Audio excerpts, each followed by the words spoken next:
Assalamualaikum warahmatullahi wabarakatuh. Hari ini kita akan masuk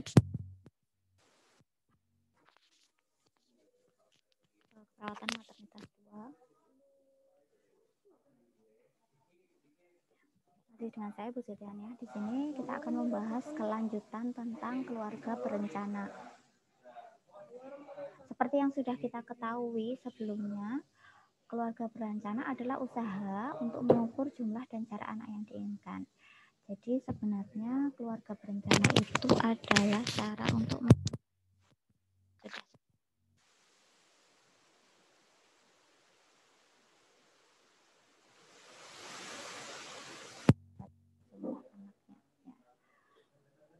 Kemudian kemarin kan sudah saya jelaskan tentang angka kejadian dan lain sebagainya. Sekarang kita akan membahas mengenai macam-macam metode kontrasepsi dan cara bekerjanya.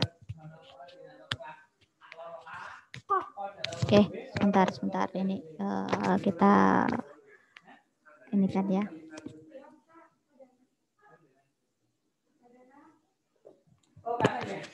Oke, sebentar saya ini kan.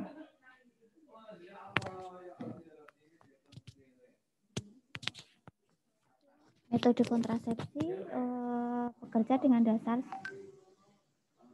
mencegah sperma mencapai dan membuahi telur wanita. Jadi metode kontrasepsi itu ada untuk pria dan ada untuk wanita.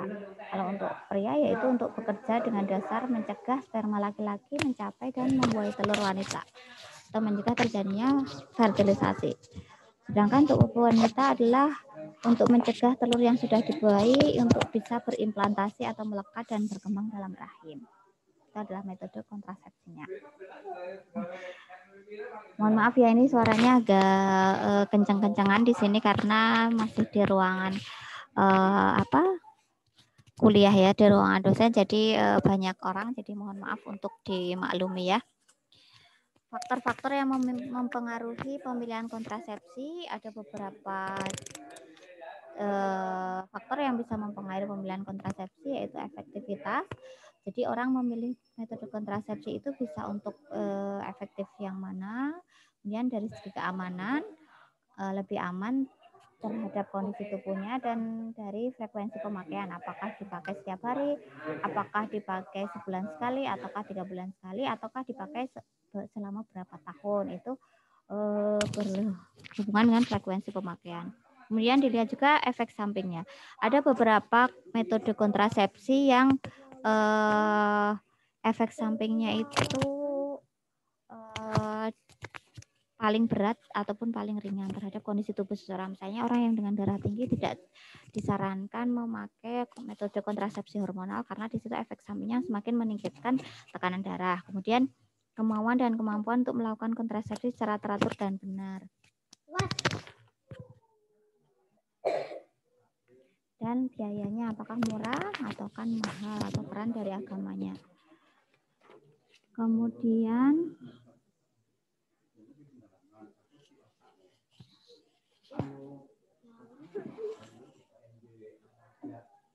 kita akan membahas macam-macam kontrasepsi. Kontrasepsi itu ada yang kontrasepsi reversible, artinya dia dengan cepat mudah untuk mengembalikan kesuburan seseorang, atau permanen, tetap dia bersifat permanen karena tidak bisa menimbulkan kesuburan lagi. Kontrasepsi yang reversible atau yang mudah kembali ini adalah metode kontrasepsi yang dapat dihentikan setiap saat tanpa efek samping yang lama. Jadi maksudnya adalah kontrasepsi ini jika sudah ingin hamil gitu ya, misalnya Anda memakai satu jenis kontrasepsi IUD misalnya, setelah padahal harusnya 5 tahun, tapi saat 4 tahun Anda sudah mau hamil nih, pengen hamil, makanya kontrasepsi tersebut bisa dihentikan, kemudian dapat mengembalikan masa subur kembali sehingga Anda mampu untuk mempunyai anak lagi. Dan kalau kontrasepsi permanen itu kontrasepsi yang disebut sterilisasi atau metode kontrasepsi yang tidak dapat mengembalikan kesuburan dikarenakan melibatkan tindakan operasi, biasanya diikat ataupun dipotong. Nah, ini adalah untuk ada yang jenis untuk pria dan wanita. Nanti saya jelaskan ya. Kalau pria itu MOP, kalau wanita itu MOW. Yang diikat atau yang dipotongnya apa? Itu kemarin juga sudah saya bicarakan sebelumnya. Nah, yang mempengaruhi yang lain juga adalah kultur budaya mengenai kontrasepsi tersebut. Dalam sebuah budaya ada yang misalnya Cina, misalnya budaya Jawa, anaknya banyak gitu ya, maka biasanya budayanya akan menentang untuk metode kontrasepsi tersebut karena dianggapnya banyak anak banyak rezeki. Kemudian faktor lainnya adalah frekuensi bersenggama. Nah, ini akan mempengaruhi atau tidak, misalnya ada alami yang metode kontrasepsi alami yang menyebabkan seseorang harus berpuasa untuk bersenggama pada saat-saat tertentu, atau kemudahan untuk hamil lagi. Metode hormonal ada beberapa yang bisa cepat hamil lagi, tapi ada beberapa juga yang efek sampingnya itu lama sehingga tidak bisa dengan cepat kembali ke masa subur. Nah, efek samping ke laktasi ini juga ada, misalnya metode kontrasepsi hormonal yang pil itu atau suntik itu ada yang mempengaruhi di MPA itu ada yang mempengaruhi kondisi laktasi atau kondisi ASI-nya menjadi semakin sedikit. Ada ibu-ibu yang ingin berKB tapi masih menyusui. Efek dari kontrasepsi tersebut di masa depan, apakah bisa mempengaruhi kondisi kesehatannya atau tidak. Nah, itu adalah hal-hal yang mempengaruhi pemilihan kontrasepsi tadi. Anda bisa ingat yang pertama adalah tadi efek sampingnya, cara bersenggamanya, kemudian tadi mempengaruhi kondisi kesehatan dan lain sebagainya atau efek masa depan. Terus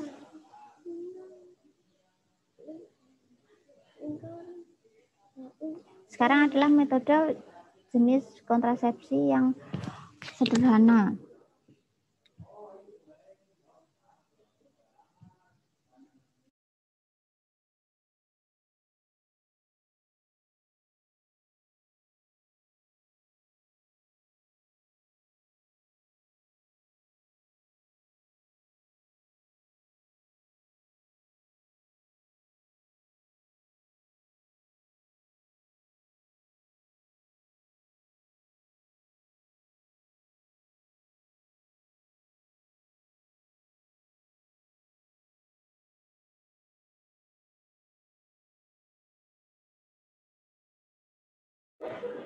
Kita lanjutkan ya. Selanjutnya adalah metode kontrasepsi atau cara kerjanya. Jadi ada beberapa metode kontrasepsi yang berdasarkan cara kerjanya. Misalnya metode barier alami atau metode dengan bantuan alat ya. Kalau metode cara kerjanya itu metode barier ini sifatnya seperti definisi barier, maka menghalangi. Sebagai contoh misalnya kondom, metode mekanik seperti IUD. Di barier itu ada cup juga sebenarnya ya. Nanti akan saya jelaskan. Metode mekanik itu seperti IUD, metode hormonal contohnya adalah pil. Metode kontrasepsi alami tidak memakai alat-alat bantu maupun hormonal.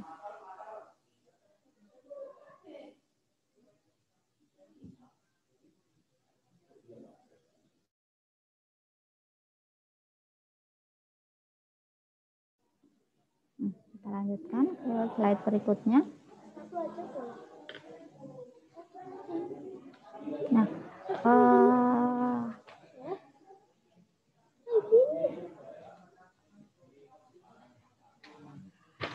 ingat tidak ada metode kontrasepsi apapun yang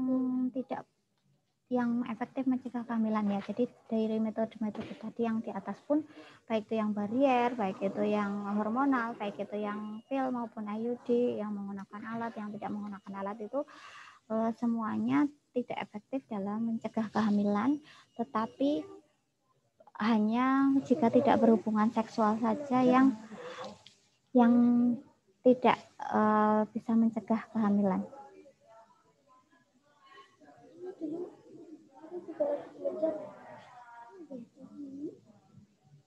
Artinya seorang wanita itu dapat tetap menjadi hamil bila masih melakukan coitus interruptus atau seorang wanita tersebut masih bisa hamil apabila tetap menyusui. Jadi kalau metode dulu kan ada MAL ya, metode alamiah laktasi, di mana ibu yang menyusui 2 tahun itu efektif pasti tidak hamil. Tapi ini tidak bisa ya, dia harus tidak menggunakan alat walaupun kondisinya menyusui. Atau saat pertama kali berhubungan seksual itu pun wanita masih bisa hamil. Bila wanita tidak orgasme pun bisa tetap hamil karena kan belum tentu apakah ada sperma yang masuk atau tidak. Atau memakai DOTS, memasukkan cairan kimia atau spermisid ke dalam vagina, ini masih ada tingkat kebocoran juga. Apakah posisi wanita tersebut mau seperti apa, tetapi tetap ada kebocoran sperma yang bisa masuk. Ini semakin bertambah usia, ini kontrasepsi yang untuk usia lanjut ini banyak ya. Semakin bertambah usia, maka akan terdapat perubahan dari periode menstruasi. Maka ketika seorang masih memiliki haid, itu masih kemungkinan bisa menstruasi, tetapi untuk wanita yang sudah berhenti atau menopause, ini kemungkinan sudah tidak bisa hamil. Namun, kontrasepsi sebaiknya digunakan sampai wanita tidak mendapatkan atau sudah tidak menstruasi lagi selama 2 tahun berturut-turut. Jika kurang dari usia 50 tahun atau 1 tahun jika usianya lebih dari 50 tahun. Jadi kalau kurang dari 50 tahun maka dia harus tidak menstruasi dulu selama 2 tahun berturut-turut. Nah, kalau sudah lebih dari 50 tahun maka dia harus tidak menstruasi lebih dari 1 tahun. Itu baru dikatakan dia dihentikan untuk tidak menggunakan kontrasepsi tertentu. Itu ya.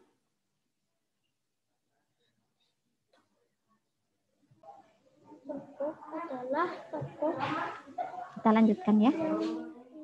Karena kita akan bahas macam-macam kontrasepsi berdasarkan jenisnya ya.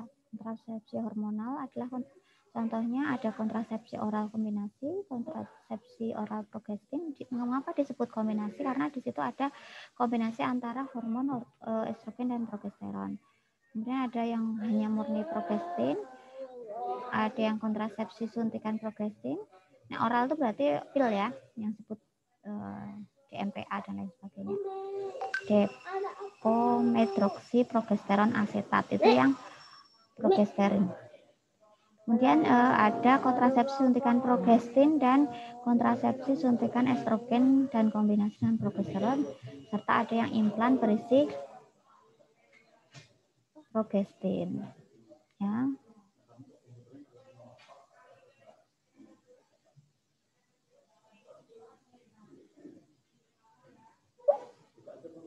Ini contoh alat-alatnya. Ini ada metode oral yaitu pil, kemudian ada jenis kontrasepsi suntikan. Tadi suntikan pun ada yang berisi progesteron saja, ada yang berisi kombinasi antara estrogen dan progesteron. Begitu juga dengan suntikan tadi.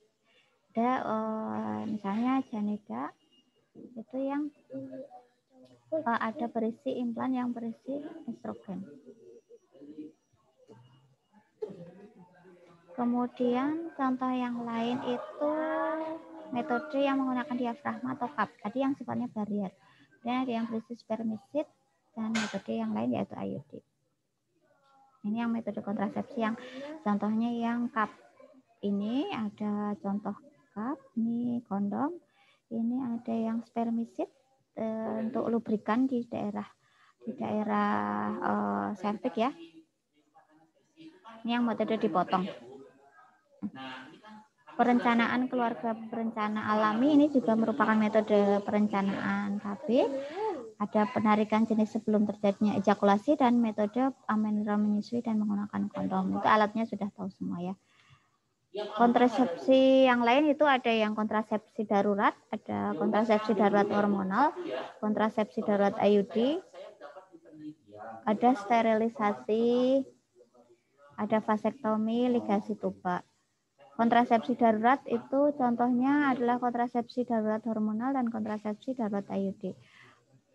Dia minum yang pil itu biasanya untuk wanita yang diperkosa, korban perkosaan atau yang lainnya. Kemudian kalau kontrasepsi ini yang vasektomi itu untuk laki-laki, MOP, ligasi tuba itu untuk yang perempuan. Ini ada beberapa kondisi di mana kontrasepsi oral kombinasi tidak boleh digunakan pada wanita. Jadi ada beberapa kondisi di mana dia tidak boleh menggunakan kontrasepsi oral. Misalnya wanita yang menyusui kurang dari 6 minggu setelah melahirkan atau belum selesai nifas, ini tidak boleh menggunakan kontrasepsi oral kombinasi. Ya, karena biasanya akan mengganggu laktasinya. Artinya dia boleh hanya menggunakan progestin saja atau estrogen saja. Usia lebih dari 35 tahun dan tidak merokok. Dan merokok lebih dari 15 batang sehari. Nah, yang di grup itu kan kita sudah mengkopi aja, Bu. Atau faktor risiko yang mempunyai faktor risiko multiple. Ini sih misalnya wanita yang mempunyai penyakit jantung, wanita yang tua, wanita yang merokok, dan diabetes atau hipertensi. Tekanan darah sistolik yang lebih dari 160 dan tekanan darah sistolik yang lebih dari 100 mm². Riwayat trombosis vena dalam atau emboli paru, operasi besar dengan istirahat yang lama di tempat tidur, dan riwayat sakit jantung iskemik dan stroke. Ini beberapa kondisi di mana kontrasepsi oral atau kombinasi ini tidak boleh digunakan pada wanita-wanita yang mengalami hal-hal tersebut di atas.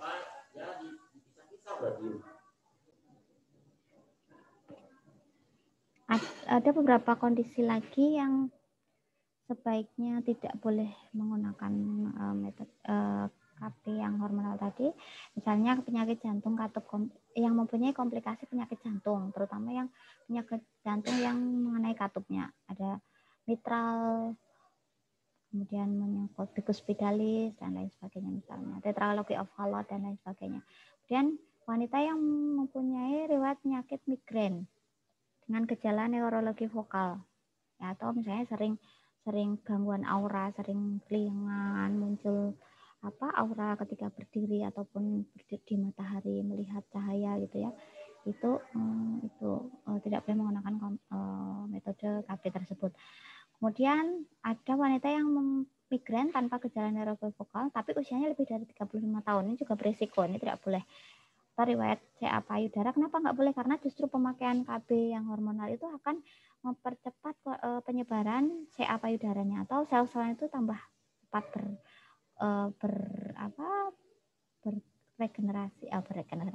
bermultiplikasi.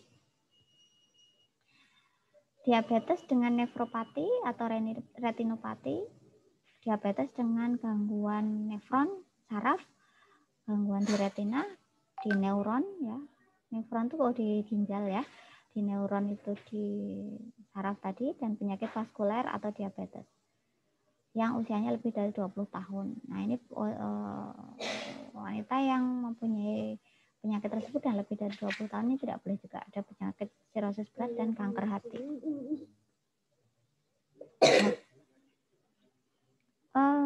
Berbagai jenis metode KB tersebut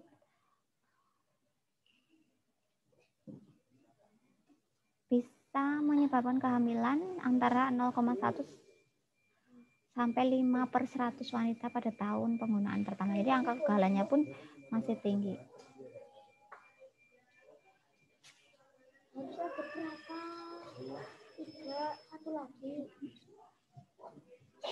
Keuntungan KB tersebut sangat efektif mencegah kanker indung telur dan kanker endometrium, bisa menurunkan ketidakteraturan menstruasi dan mencegah anemia yang berkaitan dengan menstruasi, dan menghaluskan kulit dengan jerawat yang sedang. Jadi kalau ada wanita yang ingin mencegah kanker ovarium ya dan kanker endometrium, ini sangat tepat.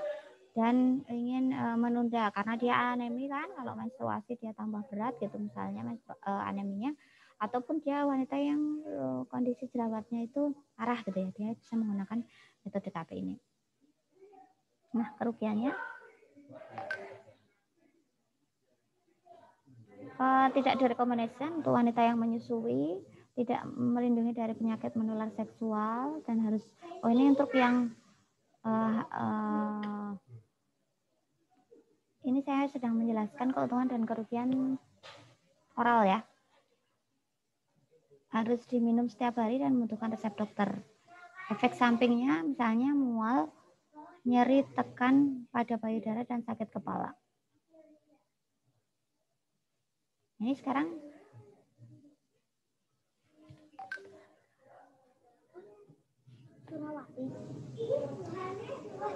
implantasi progestin, implan ini kapsul plastik tipis fleksibel yang mengandung 36 levonorgestrel yang dimasukkan ke dalam. Ini kita membahas tentang implan atau susuk ya. Ini adalah metode kontrasepsi yang dimasukkan ke dalam kulit ya, berisi 36 mg levonorgestrel yang dimasukkan ke dalam kulit lengan wanita. Setelah diberi obat bius, maka akan dibuat sayatan dengan bantuan jarum dimasukkan kapsul implan. Tidak perlu dijahit lagi setelah. Jadi ini kan di anestesi ya, di lengan itu di anestesi, kemudian dimasukkan bius, dan nanti setelah itu dibuat sayatan, baru didorong implannya dimasukkan ke situ, dan tidak perlu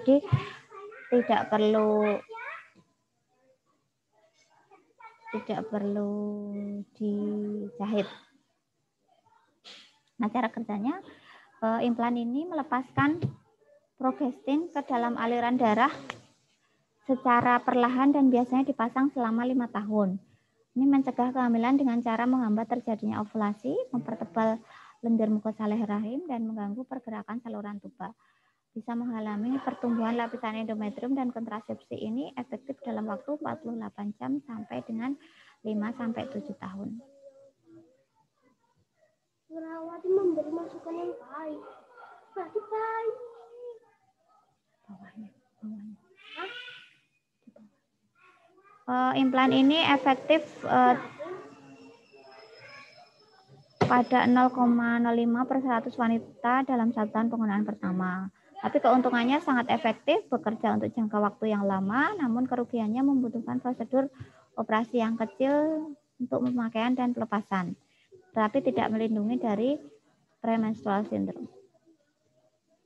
Efek samping lokal dari implan ini adalah sakit kepala, bisa menyebabkan payudara menjadi keras, peningkatan berat badan, dan kerontokan rambut, serta jerawat dan perubahan mood. Efek sampingnya gangguan metabolisme lemak, hirsutisme itu pertumbuhan rambut yang terus-menerus, dan gangguan menstruasi.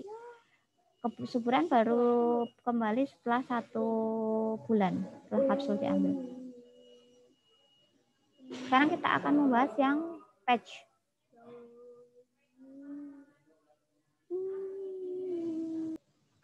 Saya akan menjelaskan tentang kontrasepsi jenis patch. Nah, memang ini tidak terlalu lazim ya di Indonesia. Kontrasepsi patch ini didesain untuk melepaskan 20 mikrogram etinil estradiol dan 150 mikrogram norelgestromin. Ini fungsinya untuk mencegah kehamilan dengan cara yang sama seperti kontrasepsi oral atau pil. Tetapi ini ditempelkan dan digunakan selama 3 minggu. Dan baru 1 minggu setelah bebas patch baru bisa menstruasi kembali. Nah, bentuknya seperti ini, kayak seperti koyok seperti itu ditempel di punggung ya. Ini bentuk patch, jadi dia seperti kontrasepsi oral gitu ya, ditempelkan di punggung. Ini tadi mencegah kehamilan selama 3 minggu dan baru bisa menstruasi setelah 1 minggu. Nah, kontrasepsi kondom pria dan wanita ada 2 ya. Jadi kalau yang selama ini kita ketahui kan kondom itu hanya untuk wanita ya, pria ya. Ternyata ada kondom untuk dalam bentuk wanita ya. Nah, metode yang menggunakan metode di mana si kondom itu akan menampung air mani dan sperma di dalam kantong kondom dan mencegah masuknya saluran reproduksi wanita. Nah, kondom pria ini harus dipakai setelah ereksi dan sebelum penetrasi ya.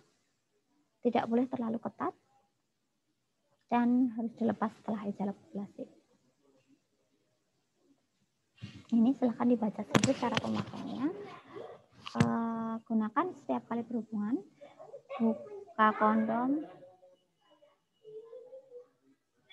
secara perlahan untuk mencegah terjadinya kehamilan tadi ya. Jangan menggunakan gigi atau benda tajam ya. Hanya dengan menggunakan tangan saja. Pasang saat mulai sudah mau ejakulasi ya, pastikan tidak ada udara yang terjebak dan pastikan penggunaan pelumas.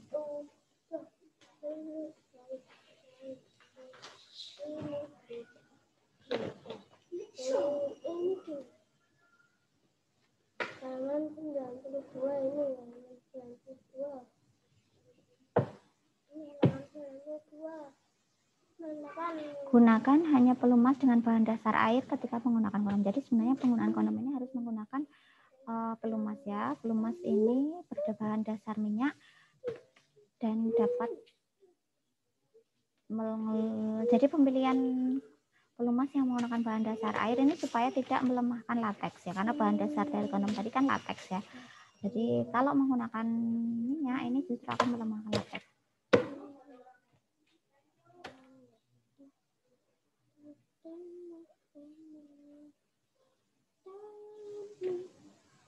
Efektivitas penggunaan kondom ini bisa menyebabkan kehamilan pada 3-14 perempuan pada 100 wanita dan 1 tahun penggunaan pertama.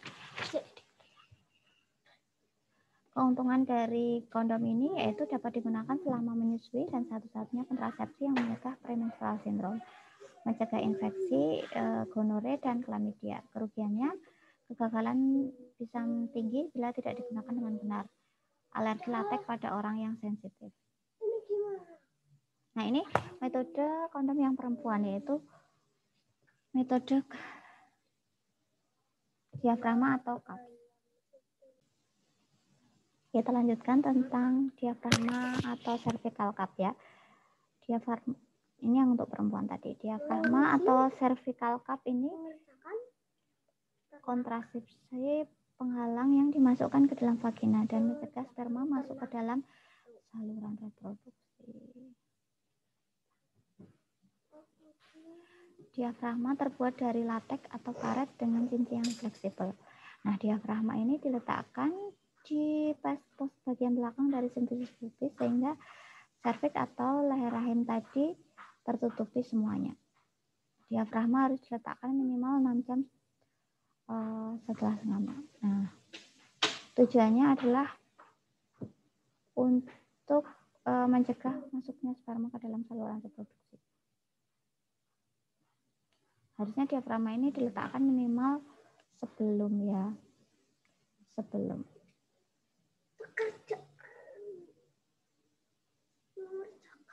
maksimal 6 jam setelah.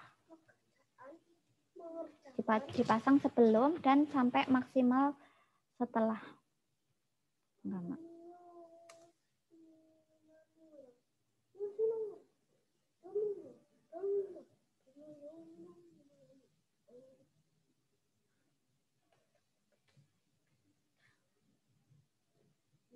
Cervical cup ini adalah kopulat yang diletakkan menutupi leher rahim dengan perlekatan di bagian fornix, terbuat dari karet dan harus ditempatkan lebih dari 48 jam ini. Jadi kalau diafragma itu maksimal sampai 16 jam. Kemudian kalau cervical cup ini di bagian fornix dan terbuat dari latex yang harus ditempatkan lebih dari 48 jam. 2 hari ya. Nah, efektivitasnya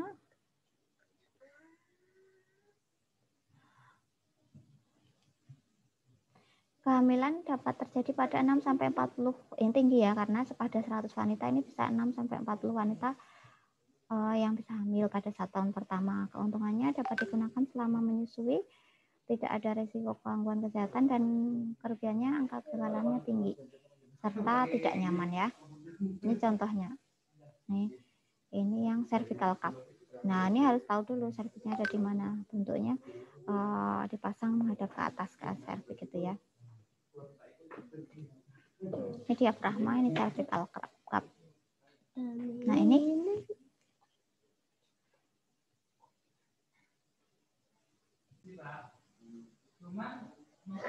spermisid. Kita lanjutkan tentang spermisid ya. Spermisid ini adalah agen yang dapat menghancurkan membran sel sperma dan menurunkan motilitas sperma. Nah,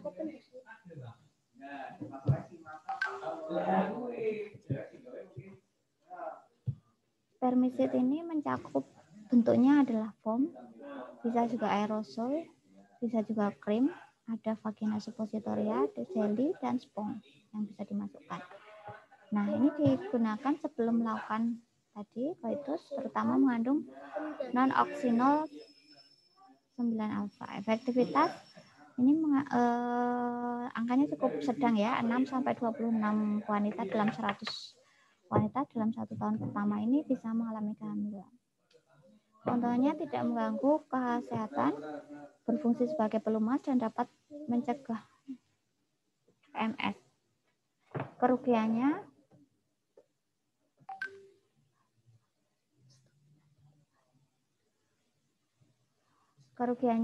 dapat membuat angka kegagalannya tinggi, dapat meningkatkan transmisi virus HIV dan hanya efektif 1-2 jam. Nah, yang selanjutnya ini adalah IUD. Ya, saya akan lanjutnya adalah IUD. IUD atau spiral. IUD atau spiral ini fleksibel sifatnya. Alat yang terbuat dari plastik yang dimasukkan ke dalam rahim dan mencegah kehamilan dengan cara mengganggu lingkungan rahim dan akan menghalangi terjadinya pembuahan atau laktasi.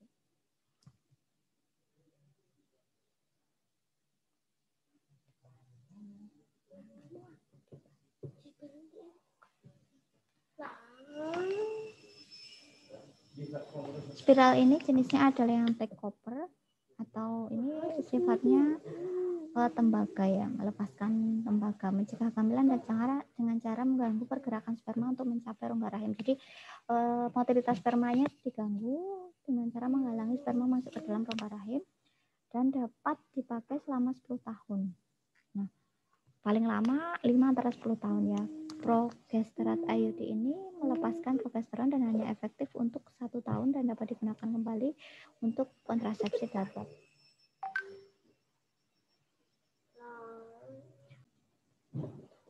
IUD ini dapat dipasang kapan saja selama periode menstruasi bila wanita tersebut tidak hamil. Untuk wanita setelah melahirkan, pemasangan IUD segera setelah 10 menit.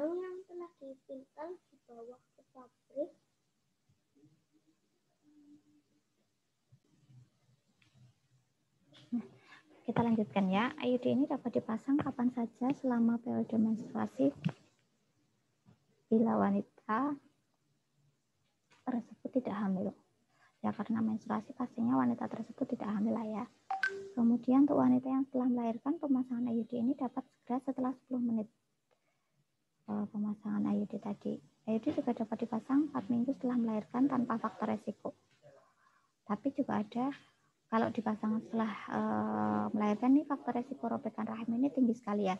Untuk wanita yang menyusui, IUD dengan progestin sebaiknya tidak dipakai sampai 6 bulan setelah melahirkan. Nah, karena progestinnya akan mengganggu hormon laktasi atau hormon oksitosin ya. IUD ini dapat dipasang segera setelah abortus spontan pada triwulan pertama, tetapi direkomendasikan untuk ditunda sampai involusi pemulihan organ-organ rahim itu komplit dulu setelah triwulan kedua abortus. Nah, ini bagi wanita yang ingin menunda kehamilannya setelah proses abortus. Setelah IUD dipasang, maka seorang wanita harus dapat mengecek benang IUD setelah habis menstruasi. Kondisi di mana seorang wanita tidak disarankan menggunakan IUD adalah yang pertama saat dia hamil, mengalami sepsis, dan aborsi post-septik dalam waktu dekat. Abnormalitas anatomi yang dapat mengganggu rahim, misalnya ini efek perdarahan yang tidak dapat dijelaskan penyebabnya, penyakit tromboplastik ganas, ini adalah kondisi yang tidak boleh menggunakan IUD ya. Kanker leher rahim, kanker payudara, kanker endometrium, penyakit radang pankreas juga tidak boleh. Penyakit premenstrual syndrome 3 bulan terakhir dan tidak ada penurunan kekebalan tubuh dan serta TBC panggulnya tidak boleh memakai IUD. Efektivitas dari IUD ini kehamilan bisa terjadi pada 0,3 sampai 0,8 per 100 wanita. Keuntungannya sangat efektif, bekerja cepat karena setelah dimasukkan ke dalam rahim akan langsung bekerja dan bekerja dalam waktu lama. Kerugiannya resiko panggul, ini dysmenorrhea saat nyeri pada bulan-bulan pertama.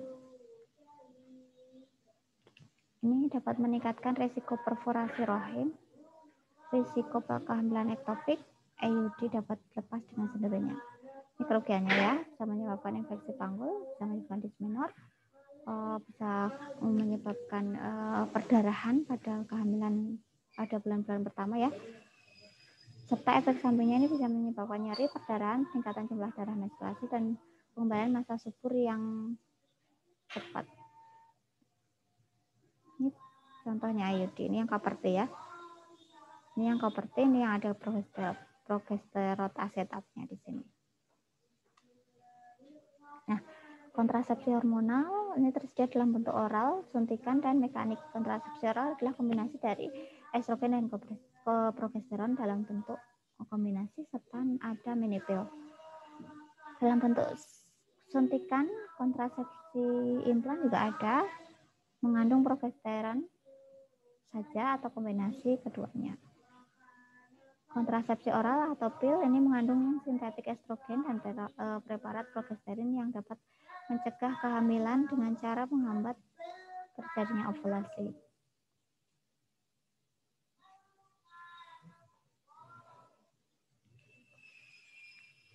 Nah, ini cara kerjanya adalah mencegah kehamilan dengan cara menghambat ovulasi. Ovulasi ini adalah mencegah pelepasan sel telur oleh indung telur melalui penekanan hormon LH dan FSH, serta mempertebal lendir mukosa servikal, serta dapat menghalangi pertumbuhan lapisan endometrium. Jadi ini kan sifatnya hormonal ya, jadi dia itu ke arah otak ya, hipofisis anterior, untuk menekan sekresi LH, luteinizing hormon, serta follicle stimulating hormon untuk mensekresi estrogen dan progesteron di dalam darah. Jadi sifatnya karena hormonal ini mengarah ke otak ya. Dapat juga menghalangi pertumbuhan karena efek dari estrogen itu adalah penebalan dari dinding endometrium, maka dinding endometriumnya itu akan dihalangi untuk menebal. Karena tidak menebal maka tidak dapat digunakan untuk implantasi kan. Nah, dosis yang rendah dan ada yang mengandung estrogen dosis tinggi. Estrogen dosis tinggi ini biasanya diberikan pada wanita yang mengkonsumsi obat tertentu, terutama wanita yang mengalami epilepsi. Nah, ini bisa mengacaukan hormonalnya. Seperti itu apa yang bisa saya sampaikan di mata kuliah KB ini. Terima kasih atas perhatiannya. Wassalamualaikum warahmatullahi wabarakatuh. Ingat satu pepatah ya, ada saatnya ketika kamu merasa sendiri di dunia ini dan tidak ada seorang pun yang mengerti kesedihanmu, maka ingatlah dimanapun kamu berada bahwa Allah itu Maha Tahu.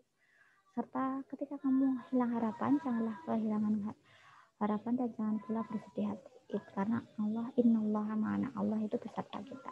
Seperti itu pesan saya. Ketemu lagi di pertemuan berikutnya. Assalamualaikum warahmatullahi wabarakatuh.